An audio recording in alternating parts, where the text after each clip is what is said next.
Yeah, very good morning to all of you. આપણે last time phosphorus ના સંયોજનો ની અંદર ફોસ્ફીન જે છે એનો અભ્યાસ આપણે કર્યો હતો.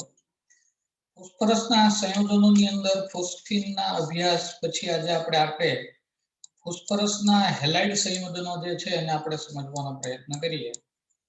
ફોસ્ફરસના હેલાઇડ સંયોજનોની અંદર સામાન્ય રીતે બે પ્રકારના ફોસ્ફરસના હેલાઇડ સંયોજનો જે છે એના વિશેનો આપણે અભ્યાસ છે એ કરશું. ફોસ્ફરસના હેલાઇડ સંયોજનોની અંદર બે સંયોજનો, એમાંથી એક સંયોજન px3 અને બીજું આવશે px5, મીન્સ કે ટ્રાય હેલાઇડ અને પેન્ટા હેલાઇડ. તો આપણે ટ્રાય હેલાઇડ અને ત્યાર પછી પેન્ટા ક્લોરાઇડ સંયોજન છે એના વિશે ખાસ કરીને ભણશું. આમાં હેલાઇડ સંયોજનો કીધા છે, પણ ખાસ કરીને એમાંથી આપણે કયું ભણવાનું છે? Try chloride. એટલે X જે છે એની સાથે કોણ લાગેલું હોય? Cl3. અને અહીંયા આગળ પેન્ટા ક્લોરાઇડ એટલે શું લાગેલું હોય? PCl5. અહીંયા X એટલે કોણ છે? તો કે ભાઈ હેલોજન તત્વો, બરાબર. તો ફોસ્ફરસના હેલાઇડ સંયોજનો એમ કેવું હોય તો px3 px5 એવા સંયોજનો છે એ અવેલેબલ છે. પરંતુ એમાંથી આપણે ખાસ કરીને જે સંયોજનનો અભ્યાસ કરવાનો છે એ સંયોજન એટલે આપણે એને કહેશું PCl3 અને PCl5. તો આમાં સૌથી પહેલા આપણે ફોસ્ફરસ ટ્રાયક્લોરાઇડની બનાવટ અને તેના રાસાયણિક ગુણધર્મો છે એને સમજવાનો પ્રયત્ન કરીએ. તો ફોસ્ફરસની બનાવટ છે એને આપણે સમજવાનો પ્રયત્ન કરીએ તો તમને આપ્યું છે કે ગરમ કરેલા સફેદ ફોસ્ફરસ ઉપર શુષ્ક ક્લોરીન પસાર કરવાથી ફોસ્ફરસ ટ્રાયક્લોરાઇડ સંયોજન છે એ મળે છે. જો શું કીધું, બહુ સિમ્પલ બનાવટ છે કે ગરમ કરેલો સફેદ ફોસ્ફરસ છે એ લેવાનો છે P4, અને એના ઉપરથી શુષ્ક ક્લોરીન વાયુ છે એને પસાર કરવાનો, બરાબર. શુષ્ક ક્લોરીન એટલે એવો ક્લોરીન કે જેના ઉપર ભેજની હાજરી ન હોય, હવામાં ભેજ છે એ ન હોય. તો બંને વચ્ચે રિએક્શન થઈ P4 અને 6Cl2 તો સંયોજન છે એ બને છે PCl3. 4 મોલ સંયોજન છે એ પ્રાપ્ત થાય છે. સફેદ ફોસ્ફરસ છે એની જ્યારે થાયોનિલ ક્લોરાઇડ સાથે પ્રક્રિયા કરવામાં આવે તો પણ ફોસ્ફરસ ટ્રાયક્લોરાઇડ સંયોજન બનાવી શકાય છે. થાયોનિલ ક્લોરાઇડ એટલે એને કહેવાય SOCl2, બરાબર. આ શું છે? થાયોનિલ ક્લોરાઇડ. તો સફેદ ફોસ્ફરસ સાથે અગેન થાયોનિલ ક્લોરાઇડ નું રિએક્શન થાય તો PCl3 એટલે કે ફોસ્ફરસ ટ્રાયક્લોરાઇડ SO2 અને S2Cl2 સંયોજન છે એ પ્રાપ્ત થાય છે. રાસાયણિક પ્રક્રિયાઓને અહીંયા આગળ યાદ રાખવા માટે મેં કીધું છે એમ કે ભાઈ હંમેશા પ્રક્રિયા લખો છો ને એને મગજમાં ઉતારો. અહીંયા કોની બનાવટ તમે સમજો છો? ફોસ્ફરસ ટ્રાયક્લોરાઇડની. તો નિપજમાં PCl3 આવવાનો જ છે, બરાબર ને. એ સિવાયની વસ્તુ છે એને પકડો. એમાં જે ફોસ્ફરસ P4 તો કોમન છે, તો એક વખત ક્લોરીન સાથે પ્રક્રિયા કરી છે અને એક વખત થાયોનિલ ક્લોરાઇડ એટલે કે SOCl2 સાથે કરવામાં આવી છે. તો પ્રક્રિયાને યાદ છે એ ટ્રીક થી રાખો, એવું નહીં કે ગોખ્યા કરો, બરાબર. રાસાયણિક ગુણધર્મો PCl3 ના આપણે જો સમજીએ તો તમને આપ્યું છે કે ભાઈ તે રંગવિહીન તૈલી પ્રવાહી છે. જો અહીંયા આગળ તમને 3 ગુણધર્મો આપી દીધા. એક તો એ રંગવિહીન છે, બીજું તૈલી છે અને ત્રીજું પ્રવાહી અવસ્થામાં છે, બરાબર. ભેજની હાજરીમાં તે જળ વિભાજન પામે છે. જ્યારે હવામાંનો ભેજ એટલે કે પાણી એના સંપર્કમાં PCl3 છે એ આવે ત્યારે PCl3 છે એનું શું થાય છે? જળ વિભાજન. જળ વિભાજનની પ્રક્રિયા થાય એટલે ફોસ્ફરસ અને ક્લોરીન છૂટા પડે. ફોસ્ફરસ સાથે OH ગ્રુપ છે એ જોડાય એટલે H3PO3 બનાવે અને Cl છે એની સાથે હાઇડ્રોજન છે એ જોડાય એટલે HCl સંયોજન છે એ બનાવશે. તો અહીંયા આગળ ફોસ્ફરસ ઓક્સાઇડ છે એ બને છે H3PO3, ફોસ્ફોરિક ઓક્સાઇડ H3PO4. અહીંયા આગળ શું આપેલું છે? H3PO3. તો આને આપણે શું કહેશું? Phosphorus oxide. એવી જ રીતે તમને કીધું છે કે ભાઈ તે OH સમૂહ ધરાવતા કાર્બનિક સંયોજનો જેવા કે CH3COOH અને C2H5OH સાથે પણ પ્રક્રિયા કરે છે. કે ભાઈ એવા સંયોજનો કે જેની અંદર OH ગ્રુપની હાજરી છે હવે તમને એમ થાય કે ભાઈ આમાં ક્યાં OH ગ્રુપ હાજરી છે? ખરેખર તમે જોવા જાવ તો COOH ગ્રુપ જે છે એ ખરેખર કાર્બોનિલ ગ્રુપ છે ને, એમાં કઈક આવી રીતની ઘટના છે, બરાબર? આ કાર્બોનિલ કાર્બન છે એ લઈ લઈએ તો કાર્બોનિલ કાર્બન સાથે એક બાજુ R અને એક બાજુ OH ગ્રુપ લાગેલું છે ત્યારે COOH બન્યો છે. તો જ્યારે આવા OH સમૂહ ધરાવતા ગ્રુપ સાથે PCl3 છે એનું રિએક્શન કરવામાં આવે તો પ્રક્રિયા થઈ અને પ્રક્રિયાના પરિણામ સ્વરૂપે અહીંયા આગળથી OH ગ્રુપ દૂર થાય, અહીંયા આગળથી OH ગ્રુપ છે એ દૂર થશે. બંને જગ્યાએ જ્યાં OH ગ્રુપ દૂર થાય છે ત્યાં શું લાગે છે? Cl ગ્રુપ છે એ લાગે છે. જુઓ, બંને જગ્યાએ Cl ગ્રુપ છે એ લાગે છે. મીન્સ કે CH3COCl અને C2H5Cl. બીજું શું બનશે? તો કે OH ગ્રુપ છે એ ફોસ્ફરસ સાથે રિએક્શન કરે એટલે અગેન ઉપર જે બન્યું હતું તે H3PO3 H3PO3 મીન્સ કે ફોસ્ફરસ ઓક્સાઇડ સંયોજન બને છે. તો PCl3 ની બનાવટ અને ગુણધર્મો તો બહુ સિમ્પલ છે, પરીક્ષાની અંદર પૂછી શકાય એવો પણ પ્રશ્ન કરો. ફોસ્ફરસના પેન્ટા હેલાઇડ સંયોજનોની બનાવટ અને એના રાસાયણિક ગુણધર્મો છે એને આપણે સમજવાનો પ્રયત્ન કરીએ. તો સૌથી પહેલા બનાવટ તમને આપી છે કે ભાઈ સફેદ ફોસ્ફરસની વધુ પડતા શુષ્ક ક્લોરીન વાયુ સાથે પ્રક્રિયા કરવામાં આવે તો શું બને છે? ફોસ્ફરસ પેન્ટાક્લોરાઇડ સંયોજન છે એ પ્રાપ્ત થાય છે. ઉપરનું રિએક્શન અને આ રિએક્શનમાં વિચારો કે અહીંયા આગળ તમે ફોસ્ફરસની ક્લોરીન સાથે પ્રક્રિયા કરવાની કીધી હતી, શુષ્ક ક્લોરીન જ તે પણ વધુ પ્રમાણમાં નહીં, મર્યાદિત પ્રમાણમાં યુઝ કરો તો PCl3 બને. પરંતુ વધુ પડતો શુષ્ક ક્લોરીન છે એની સાથે રિએક્શન કરો તો PCl5 બને. યસ. એવી જ રીતે SO2Cl2 ની ફોસ્ફરસ સાથેની પ્રક્રિયાથી પણ તે બનાવી શકાય છે. સફેદ ફોસ્ફરસ છે એની SO2Cl2 સાથે રિએક્શન કરવામાં આવે તો પણ PCl5 અને SO2 સંયોજન છે એ શું થતું હોય છે? પ્રાપ્ત થતું હોય છે. આ રીતે આપણે આને સરળતાથી છે એ શું કરી શકીએ? સમજી શકીએ છીએ. બરાબર છે. તો બનાવટ છે એ તો તમને અહીંયા આગળ આપી છે અને બનાવટ છે એ કેવા પ્રકારની? બહુ સિમ્પલ બનાવટ છે ભાઈ. રાસાયણિક ગુણધર્મો વિશે છે એ વિચારીએ તો PCl5 છે એ પીળાશ પડતો સફેદ પાવડર છે, મીન્સ કે ઘન અવસ્થામાં છે.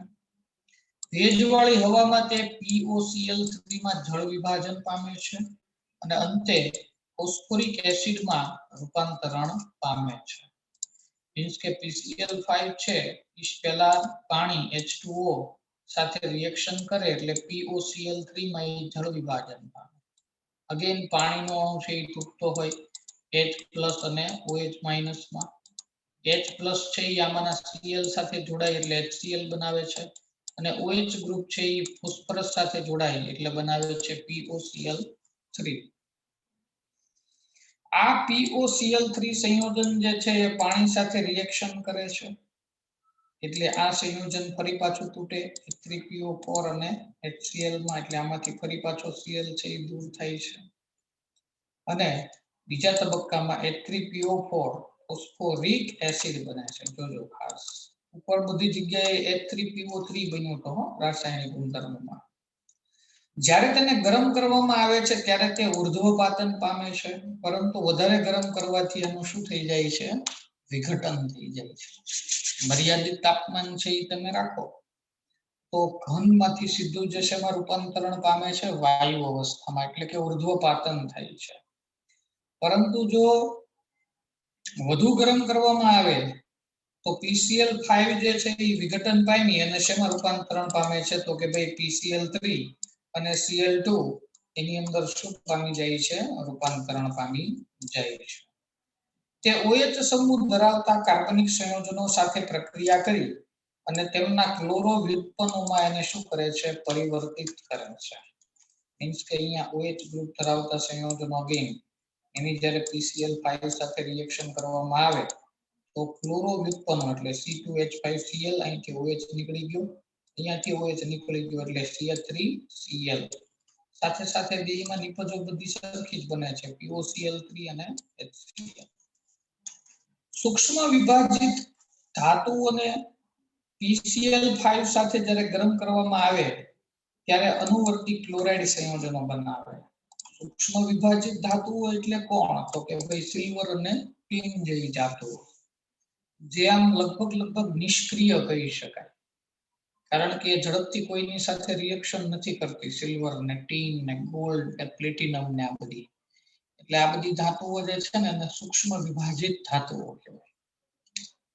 આમની રાસાયણિક પ્રક્રિયા જ્યારે PCl5 સાથે કરવામાં આવે ત્યારે રાસાયણિક પ્રક્રિયા થઈ અને સિલ્વર ક્લોરાઇડ એટલે કે સિલ્વરનું ક્લોરીન યુક્ત સંયોજન છે એ બન્યું, અને ટીન ક્લોરાઇડ SnCl4, અને સાથે સાથે બંનેમાં છૂટું શું પડે છે? PCl3 સંયોજન છે એ છૂટું પડે છે. બંને વચ્ચેનો તફાવત તમને આપ્યો છે કે ભાઈ PCl5 અને PCl3 વચ્ચેનો ભેદ છે એ સ્પષ્ટ કરો. તો ફોસ્ફરસ પેન્ટાક્લોરાઇડ ટ્રાઇક્લોરાઇડ ની અંદર વિચારીએ તો તે ત્રિકોણીય દ્વિપિરામિડલ બંધારણ ધરાવે છે. તમને ખ્યાલ હોવો જોઈએ આ બંધારણમાં એક ત્રિકોણ છે એ એક જ સમતલમાં બનતું હોય છે, ઉપરના સમતલમાં અને એક નીચેના સમતલમાં. આની આકૃતિ છે એ મેં તમને વારંવાર છે એ શું કરી છે? બતાવેલી છે ભાઈ, કે બે પિરામિડ છે એ બનતા હોય છે, બરાબર.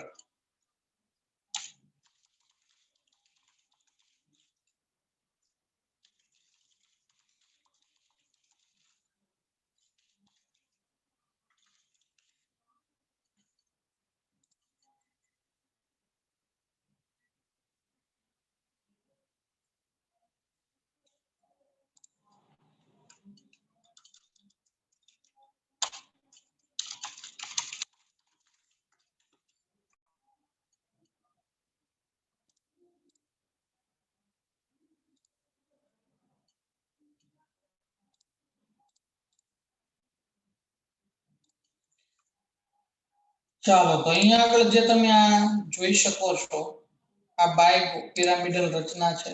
એમાં આ ત્રણેય ક્લોરીન જે છે એ એક જ સમતલમાં હોય છે, અને એક ઉપર અને એક નીચે આવી રીતે જોવા મળતું હોય છે, બરાબર. એટલે તમે જોઈ શકો છો કે અહીંયા આગળ એક પિરામિડ જે છે ને આ એક જ સમતલમાં છે, તો અહીંયા જોઈ શકાય છે. આ રીતે એક ઉપર પિરામિડ બને છે, આ એની એક બે અને અહીંયા પાછળ ત્રીજી બાજુ હોય, અને એક પિરામિડ આવો અહીંયા નીચે બને છે આખો. એટલે આને કેવો કીધો? ટેટ્રાગોનલ બાય પિરામિડલ સ્ટ્રક્ચર છે એ કીધું, બરાબર. આ પ્રકારની રચના છે એ જોવા મળે છે, અને આમાં ખાલી પિરામિડલ રચના જોવા મળે, એટલે એક જ આવી રીતે પિરામિડ છે એ બનતો હોય છે, જેમાં નીચે એક તળિયું હોય ખાલી, બરાબર. અહીંયા આગળ આ બંધકારક ઇલેક્ટ્રોન યુગ્મને ગણી લેવાના. ફોસ્ફરસ છે એ ક્યાં આવેલો હોય? પાછો વચ્ચોવચ્ચ આવેલો હોય, બરાબર. તો આ રીતનું સ્ટ્રક્ચર છે આખું. તેનો આકાર નીચે પ્રમાણે છે, તે અહીંયા બતાવ્યો છે. આનો આકાર કંઈક અહીંયા બતાવેલો છે. તેમાં બંધારણમાં 5 PCl બંધના 5 બંધકારક ઇલેક્ટ્રોન યુગ્મો છે. મીન્સ કે આ P અને Cl વચ્ચે જે આ બધા બંધ બનેલા છે, આ બધા બંધ કેવા પ્રકારના કહેવાય? બંધકારક કહેવાય ને. આમાં જે ઇલેક્ટ્રોન હોય એ શેરિંગ ઇલેક્ટ્રોન્સ છે, મીન્સ કે બંધકારક ઇલેક્ટ્રોન યુગ્મો છે. પરંતુ PCl3 ની જો આપણે વાત કરીએ તો એમાં 3 બંધકારક બંધ છે, અથવા તો બંધકારક ઇલેક્ટ્રોન યુગ્મ છે, અને એક છે એ કેવા પ્રકારનું હોય છે? અબંધકારક ઇલેક્ટ્રોન યુગ્મ હાજર હોય છે. આમાં સંકરણ થાય છે sp3d સંકરણ, જ્યારે આની અંદર માત્ર કયા પ્રકારનું સંકરણ થાય છે? sp3 પ્રકારનું સંકરણ જ થતું હોય છે. તો આ રીતે આપણે આખી ઘટના છે એને સમજી શકીએ. ત્યાર પછીનો પ્રશ્ન તમને આપ્યો છે, PCl3 ભેજમાં શા માટે ધૂમ્ર છે એ ઉત્પન્ન કરે છે? સામાન્ય રીતે ભેજની હાજરીમાં PCl છે એ જળ વિભાજન પામી અને HCl ઉત્પન્ન કરે છે, અને HCl છે એના કારણે છે એ ધુમાડો છે એ ઉત્પન્ન થતો હોય છે, મીન્સ કે ધૂમ્ર છે એ ઉત્પન્ન થતી હોય છે. PCl5 અણુમાંના બધા પાંચેય બંધો સમતુલ્ય છે. તમારા જવાબનું વાજબીપણું છે એ ધરાવો. તો PCl5 છે એ ત્રિકોણીય બંધારણ દર્શાવે છે, જેમાં 3 નિરક્ષીય PCl બંધો સમતુલ્ય છે, જ્યારે 2 અક્ષીય બંધો જુદા જુદા હોય. આમાં ખરેખર છે ને શું હોય કે આ ત્રણેય બંધ જે છે ને એક જ સમતલના છે, આ ત્રણેય સરખા હોય, પરંતુ આ એક અક્ષીય બંધ કહેવાય, ઉપર અને નીચે હોય, સમતલ ને લંબ, બરાબર. એ બંને બંધ છે એ કેવા હોય? અલગ ટાઈપના હોય, અને એ બંને બંધ નિર્બળ પણ હોય. એટલે PCl5 છે એ જ્યારે કોઈની સાથે રિએક્શન કરે ને તો આ જે સમતલ છે ને એમાં રહેલા ત્રણેય ક્લોરીન છૂટા પડવા કરતા પહેલા આ ઉપર અને નીચે રહેલા ક્લોરીન છે એ જલ્દી છૂટા પડે. મીન્સ કે એનું રિએક્શન છે એ ઝડપથી થતું હોય છે. આવી રીતે આ ઘટના છે અને આપણે શું કરી શકીએ છીએ ભાઈ સમજી શકીએ છીએ. ત્યાર પછી લખાણ સંબંધિત પ્રશ્ન આપ્યો છે. ટૂંકમાં અહીંયા આગળ પાંચેય બંધ સરખા નથી હોતા. 3 બંધ સરખા હોય પણ 2 બંધ છે એ અલગ થાય. જ્યારે PCl5 ને ગરમ કરવામાં આવે છે ત્યારે શું થાય? તો હમણાં મેં તમને સમજાવ્યું એમ કે આ બે અલગ બંધ છે એ પહેલા તૂટે એટલે PCl3 બને અને આ બંને એકબીજા સાથે જોડાઈ જાય એટલે શું બનાવે? Cl2 બનાવે. બરાબર. એવી જ રીતે તમને આપ્યું છે કે ભાઈ પાણીમાં PCl5 ના જળ વિભાજનીય પ્રક્રિયાઓ માટે સંતુલિત સમીકરણ છે એ આપો. તો જ્યારે PCl5 છે એનું જળ વિભાજન છે એ કરવામાં આવે પાણીની મદદથી ત્યારે PuCl3 અને શું બનતું હોય છે? HCl છે એ બનતો હોય છે. આ રીતે આપણે આને શું કરી શકીએ? સમજી શકીએ.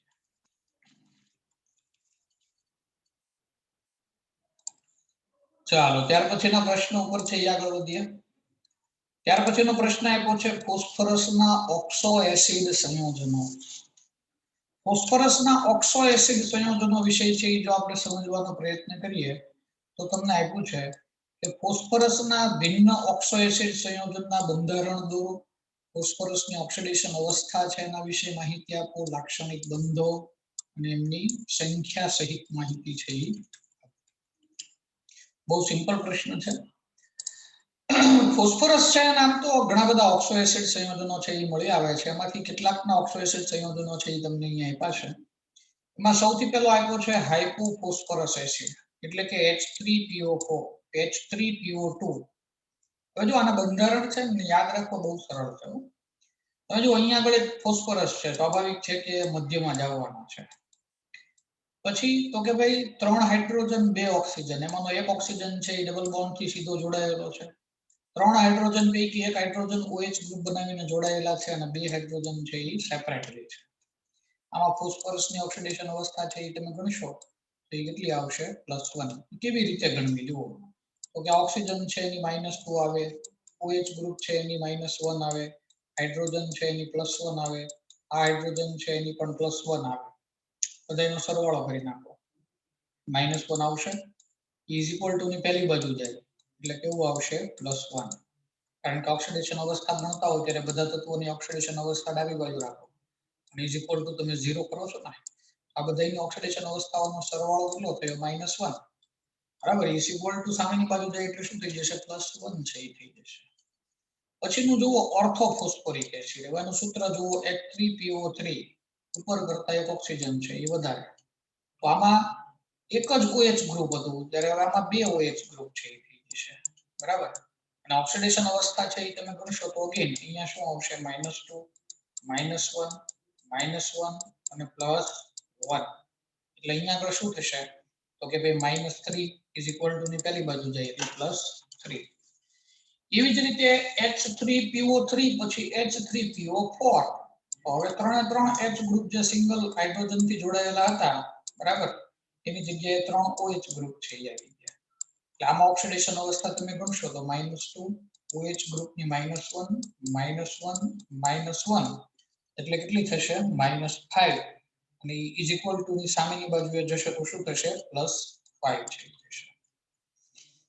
એવી જ રીતે H4P2O7. તો આમાં એક ઓક્સિજન દ્વારા બ્રિજ બોન્ડ છે એ બને છે. આને બ્રિજ બંધ કહેવાય અથવા ગુજરાતી ભાષાની અંદર કહીએ તો સેતુ બંધ છે એ બને કહેવાય. બરાબર. તો 2 ફોસ્ફરસ છે એ એક ઓક્સિજન દ્વારા બ્રિજ બોન્ડિંગ દ્વારા જોડાયેલા છે. 2 ઓક્સિજન સીધા કનેક્ટેડ અને 4 હાઇડ્રોજન છે એ OH ગ્રુપ બનાવીને જોડાયેલા છે. આમાં ફોસ્ફરસની ઓક્સિડેશન અવસ્થાઓ છે એ તમે ગોતો તો આની -2 આની -2 આની -1 -1 -1 અને અગેન -1. તો ટોટલ ઓક્સિડેશન અવસ્થા ગણશો સોરી આની -2 આવશે. તો ટોટલ ઓક્સિડેશન અવસ્થા છે એ ગણશો તો -10 છે એ થશે. સામેની બાજુ જાય એટલે +10 અને 2 ફોસ્ફરસ છે એટલે ભાગ્યા 2 કરો તો કેટલી થઈ જશે +5. એવી જ રીતે આ સ્ટ્રક્ચર બહુ મસ્ત છે, સાયક્લો ટ્રાઇમેટાફોસ્ફોરિક એસિડ એટલે કે HPO3 થ્રાઇસ. બરાબર. તો એક તો આવી રીતે આખું ષટકોણીય સર્કલ છે એ બને છે ફોસ્ફરસ ઓક્સિજન દ્વારા. એમાં એક ઓક્સિજન ગ્રુપ અને એક OH ગ્રુપ છે એ બધા સાથે જોડાયેલા છે. આમાં પણ ફોસ્ફરસની ઓક્સિડેશન અવસ્થા તમે ગણશો તો +5 આવશે. પોલીમેટાફોસ્ફોરિક એસિડ એટલે કે HPO3 n ટાઈમ્સ આવી રીતે એક લાંબી ચેઇન છે એ બને, જેમાં ફોસ્ફરસ સાથે oxygen hydrogen oxygen hydrogen oxygen hydrogen છે એ જોડાયેલા હોય. આમાં પણ કોઈ પણ એક ફોસ્ફરસ કોઈ પણ એક એકમ આપણે લઈ લઈએ આટલો અમથો, અને આની અંદર છે એ ફોસ્ફરસની ઓક્સિડેશન અવસ્થા છે એ આપણે ગણીએ તો એ કેટલી આવશે +5 ઓક્સિડેશન અવસ્થા છે એ આવશે. ત્યાર પછી આવી જ રીતે પાયરોફોસ્ફરસ એસિડ, હાઇપોફોસ્ફોરિક એસિડ એ બધા આપ્યા છે, પરંતુ એના સ્ટ્રક્ચરો છે એ આપણને આપ્યા નથી. પરંતુ તમે એના સ્ટ્રક્ચરો નેટ ઉપરથી બડા આરામથી શોધી શકશો અને એના સ્ટ્રક્ચર પણ પરીક્ષાની અંદર પૂછાઈ શકે. અત્યાર સુધી પૂછાણા નથી ગુજરાત બોર્ડની અંદર, પણ પૂછાવાની શક્યતા ખરી. આગળ ચાલીએ કોયડા નંબર 7.9 કે ભાઈ H3PO2 ની સંરચનાના આધારે તેની રિડક્શન કરતા વર્તુળાંક કેવી રીતે સ્પષ્ટ કરી શકાશે. તો H3PO2 ની સંરચના જે છે એમાં H3PO2 માં 2 હાઇડ્રોજન પરમાણુઓ સીધા જ ફોસ્ફરસ પરમાણુ સાથે બંધથી જોડાયેલા છે, જે આ એસિડના રિડક્શન લક્ષણ માટે જવાબદાર છે. અહીંયા આગળ H3PO2 નું જે સ્ટ્રક્ચર છે, આ સ્ટ્રક્ચરમાં બંને હાઇડ્રોજન સીધા કનેક્ટેડ છે. આ બંને હાઇડ્રોજન છે ને એ શું થાય, તરત છૂટા પડી શકે અને સામેવાળા પદાર્થનું શું કરી શકે, રિડક્શન કરી શકે. કારણ કે સામેવાળો પદાર્થ હાઇડ્રોજન મેળવતો હોય, આ ગુમાવતો હોય, એટલે સામેવાળા પદાર્થનું શું થયું કહેવાય, રિડક્શન. તો રિડક્શન કરતા પદાર્થ છે આ સારો એવો એમ. પરંતુ એક વસ્તુ છે એ મગજમાં બેસાડજો કે અહીંયા ઓક્સિજન અને હાઇડ્રોજન આવી રીતે જે OH ગ્રુપ કનેક્ટ છે ને, આમાંનો આ હાઇડ્રોજન છે એ સરળતાથી છૂટો નથી પડી શકતો. હા, જેટલા આ બંને હાઇડ્રોજન છે એ છૂટા પડી શકતા હોય. બરાબર. ચાલો ત્યાંથી આગળ ચાલીએ. લખાણ સંબંધિત પ્રશ્ન આપ્યો છે, H3PO4 ની બેઝિકતા કેટલી? ઓકે, તો H3PO4 છે એની અંદર 3 POH સમૂહ છે એ જોવા મળે છે. એનો મતલબ એવો થયો કે 3 OH ગ્રુપ છે એ દૂર થઈ શકે. તો H3PO4 નું સ્ટ્રક્ચર તમે અહીંયા જોશો તો ખ્યાલ આવશે કે આ ત્રણેય OH ગ્રુપ છે એ શું થઈ શકે, જુદા પડી શકે. આ ત્રણેય OH ગ્રુપ જુદા પડી શકતા હોવાને કારણે H3PO4 એ કેવા પ્રકારનો ગુણધર્મ ધરાવે, બેઝિક, એટલે કે ત્રિબેઝિક છે. બરાબર, એની બેઝિકતા 3 છે એમ કહી શકાય. જ્યારે H3PO3 ને ગરમ કરવામાં આવે છે ત્યારે શું થાય? તો H3PO3 ને જ્યારે ગરમ કરવામાં આવે છે ત્યારે ફોસ્ફીન એટલે કે PH3 અને H3PO4 છે એ પ્રાપ્ત થાય છે. H3PO3, PH3 અને H3PO4 એમાં ફોસ્ફરસનો ઓક્સિડેશનાંક અનુક્રમે +3, -3 અને +5 છે. પ્રક્રિયા દરમિયાન સમાન ઘટકના ઓક્સિડેશનાંકમાં વધારો અને ઘટાડો થવાથી આ પ્રક્રિયાને અસમાન પ્રક્રિયા અથવા વિષમીકરણ પ્રક્રિયા છે એ કહેવાય. તમે જુઓ અહીંયા આગળ H3PO3 છે અને ગરમ કરો તો આમાં ફોસ્ફરસનો ઓક્સિડેશનાંક છે ને એ +3 છે, જ્યારે આમાં ફોસ્ફરસનો ઓક્સિડેશનાંક +5 છે અને આમાં ફોસ્ફરસનો ઓક્સિડેશનાંક છે એ -3 છે. મીન્સ કે -3 કરતા ઓક્સિડેશનાંક નાનો થયો એકમાં, અને +3 કરતા ઓક્સિડેશનાંક એક આ મોટો થયો. તો એકમાં ઓક્સિડેશનાંક ઘટે છે અને બીજામાં ઓક્સિડેશનાંક વધે છે. આ કહેવાય એક પ્રકારની રેડોક્સ પ્રક્રિયા છે, પરંતુ આ રેડોક્સ પ્રક્રિયાને એક કેવી પ્રક્રિયા કહેવાય છે, તો કે ભાઈ વિષમીકરણ પ્રક્રિયા કહેવાય. ખાસ યાદ રાખવું, ધોરણ 11 ની અંદર રેડોક્સ રિએક્શન ચેપ્ટર નંબર 8 તમે જે ભણ્યા હતા એની અંદર જુદા જુદા પ્રકારની પ્રક્રિયાઓ તમને આપી હતી. એ પ્રક્રિયાઓમાંથી એક પ્રક્રિયા હતી એવી વિષમીકરણ પ્રક્રિયા, અને એમાંથી આ એક પ્રક્રિયા છે તો આ વિષમીકરણ પ્રક્રિયા કહેવાય. આમાં એકમાં ઓક્સિડેશનાંક વધતો હોય અને એકમાં ઓક્સિડેશનાંક ઘટતો હોય છે, જે નિપજ બનતી હોય ને એની અંદર. બરાબર, આ રીતે આપણે આને શું કરી શકીએ છીએ, સમજી શકીએ છીએ. ત્યાર પછી સમૂહ નંબર 16 ના તત્વો જે છે એને આપણે સમજવાનો પ્રયત્ન કરીએ. અહીંયા આગળ આખો 15મો સમૂહ છે એ તમારો પૂરો થયો. 15મા સમૂહ પછી પીરિયોડિક ટેબલ એટલે કે આવર્ત કોષ્ટક જે છે એની અંદર જો આપણે સમજવાનો પ્રયત્ન કરીએ તો સમૂહ નંબર 16 આવે છે. તો સૌથી પહેલા આપણે આવર્ત કોષ્ટક જે છે એની અંદર સમૂહ નંબર 16 આપેલો છે એને જોઈ લઈએ.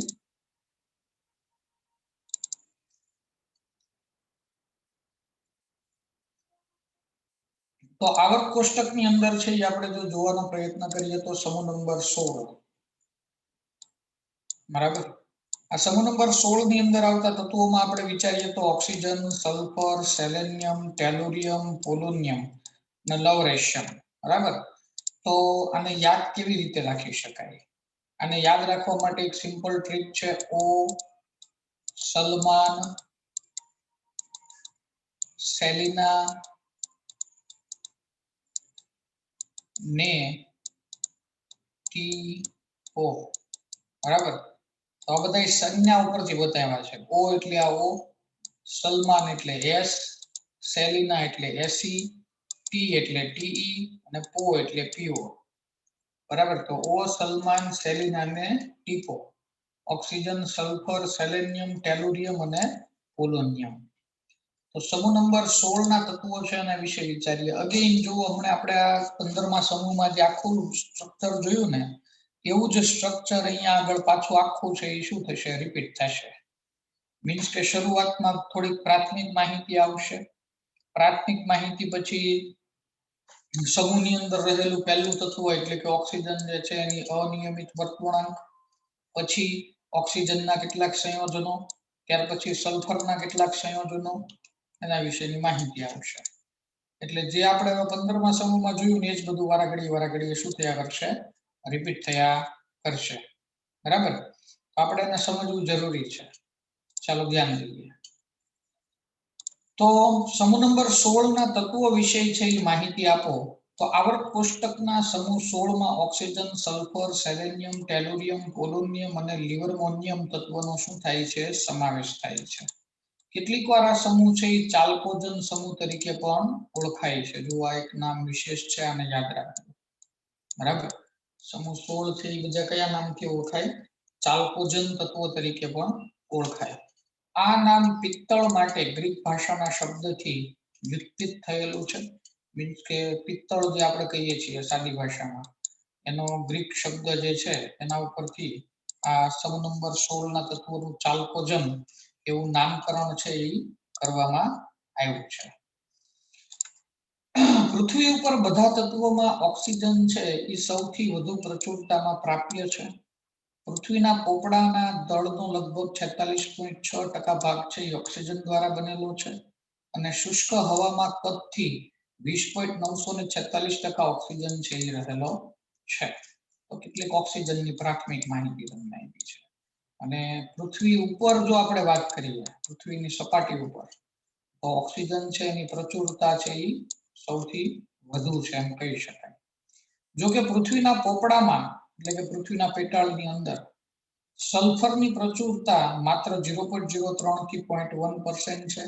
સંયોજિત સ્વરૂપમાં સલ્ફર છે એ સલ્ફેટ તરીકે જેવા કે જીપ્સમ, એમાં જો કેલ્શિયમ સલ્ફેટ, ઇપ્સમ સોલ્ટ એટલે કે મેગ્નેશિયમ સલ્ફેટ, ડેરાઇટ એટલે કે બેરિયમ સલ્ફેટ અને સલ્ફાઇડ સંયોજનો તરીકે જેવા કે ગેલિના જેમાં લેડ સલ્ફાઇડ, ઝિંક બ્લેન્ડ એટલે કે ઝિંક સલ્ફાઇડ અને કોપર પાયરાઇટ એટલે કે CuApS2 ના સ્વરૂપની અંદર સલ્ફર છે એ પૃથ્વીના પેટાળમાંથી મળી આવે છે. જ્વાળામુખીમાં સલ્ફરની અલ્પ માત્રા હાઇડ્રોજન સલ્ફાઇડ સ્વરૂપે હોય છે. જ્વાળામુખીય જે પ્રદેશો છે એની અંદર પણ સલ્ફર છે એ મળી આવે છે અને એમાં અલ્પ માત્રામાં હાઇડ્રોજન સલ્ફાઇડના સ્વરૂપની અંદર હોય છે. કાર્બનિક પદાર્થો જેવા કે ઈંડા, પ્રોટીન, લસણ, ડુંગળી, રાઈ, વાળ, ઊન વગેરેની અંદર પણ સલ્ફર છે એ હાજર હોય છે. સલ્ફાઇડ ખનિજોમાં સેલેનિયમ, ટેલુરિયમ પણ ધાતુ સેલાઇડના સંયોજનો અને ધાતુ ટેલુરેડ સંયોજનો તરીકે મળી આવે છે. તો સેલેનિયમ અને ટેલુરિયમ તત્વોની જો આપણે વાત કરીએ તો ધાતુઓ સાથેના આના સંયોજનો પણ કુદરતમાંથી મળી આવે છે. કુદરતમાં જ્યારે થોરિયમ અને યુરેનિયમ જેવી ખનિજો છે એ ક્ષયિત પામે ત્યારે નિપજ તરીકે પોલોનિયમ છે એ પ્રાપ્ત થતું હોય છે. તો થોરિયમ અને યુરેનિયમ આ બંને તત્વો છે એ રેડિયો સક્રિય છે. એમાંથી આલ્ફા બીટા અને ગામા કણો છે એનું સતત ને સતત શું થતું હોય? ઉત્સર્જન. આલ્ફા બીટા અને ગામા કણોનું ઉત્સર્જન થાય એટલે એનું ક્ષયન થયું કહેવાય. એટલે એનું કેન્દ્ર તૂટે. કેન્દ્ર તૂટે એટલે ભારે ધાતુમાંથી અથવા ભારે તત્વોમાંથી ધીમે ધીમે હલકું તત્વ બનતું જાય. તો આવા સમય દરમિયાન છે આ લવરેશિયમ એટલે કે લિવરમોનિયમ છે એ બનતું હોય છે. એનો પરમાણુ ક્રમાંક 116 છે, એનું દળ 292 છે, એની ઇલેક્ટ્રોન રચના 5f14 6d10 7s2 7p4. આપણા માટે તો આ બાહ્ય કક્ષા બાહ્ય રચના છે એ કામની છે 7s2 7p4. આના ઉપરથી આપણને ખબર પડી જાય કે સમૂહ 16 નું તત્વ છે. તેનું ઉત્પાદન ખૂબ જ ઓછી માત્રામાં થાય છે અને તે ખૂબ ટૂંકો અર્ધાયુષ્ય સમય માત્ર 1 સેકન્ડનો નાનો ભાગ છે એ ધરાવે છે. તમે વિચારો અર્ધાયુષ્ય સમય એટલે શું? અડધું થતા લાગતો સમય એમ. કારણ કે આ લિવરમોનિયમ છે એ પણ એક પ્રકારનું રેડિયો સક્રિય તત્વ જ છે. એમાંથી પણ આલ્ફા બીટા અને ગામા કણો ઉત્સર્જિત થતા હોય. પરંતુ એ માત્ર કેટલો સમય ટકે છે એ બહુ અગત્યનું છે એમ. 1 સેકન્ડ કરતા તે ઓછા સમયગાળામાં તો એ અડધું થઈ જાય છે. એટલે એનો અભ્યાસ કેમ કરવાનો? એટલે જ આનો બહુ અભ્યાસ નથી થઈ શક્યો. બરાબર છે? હજુ સુધી એનો અભ્યાસ મુશ્કેલ છે. તો પ્રશ્ન નંબર 18 થી આપણે નેક્સ્ટ લેક્ચરની અંદર માહિતી છે એ લઈશું. આજે આપણે અહીંયા સુધી છે એ રાખીએ.